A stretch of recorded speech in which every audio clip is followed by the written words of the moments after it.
Hapon pa lang naman naglilista na ako ng pamimili ko. Bawang, sibuyas, kamatis, silip na sila, ganyan, patatas. Yung ginagamit ko na transportasyon, motorsiklo lang.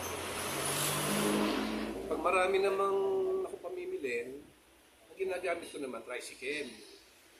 Kasi pag yung motor, mahirap pag marami akong karga. Kaya tricycle ang ginagamit ko. Ngayon naman, yung pinapamalengke ko, hapon pa lang, binubukod ko na yon. Kung anong matira doon sa benta, yun ang aking tinatabi.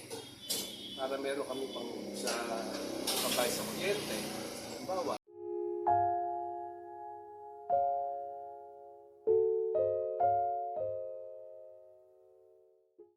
Tulong po kami dito sa pagluluto. Yung asawa ko po ng tiga pamalengke, ako po yung nagtitinda.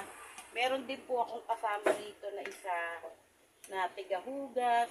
Tulong ko po sa pagtatakal, pag-serve ng aming mga tinitindang pagkain. Marami rin po kami tinda rito.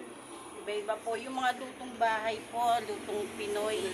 Katulad po ng mga adobo, Bicol Express, gulay, dalawang klaseng gulay, kare-kare, dinuguan, pritong isda, dinakdakan.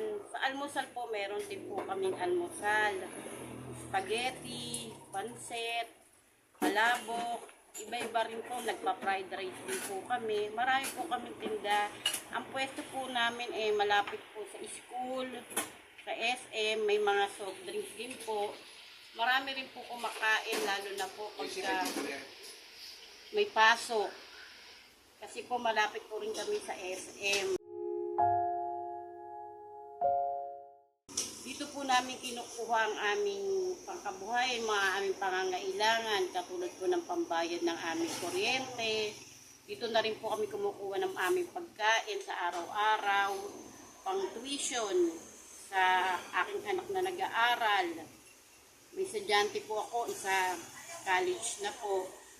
Tapos dito ko rin po kinukuha yung mga nasisave-save namin para pagdating ng kahit papano, pambayad sa mga utang-utang namin.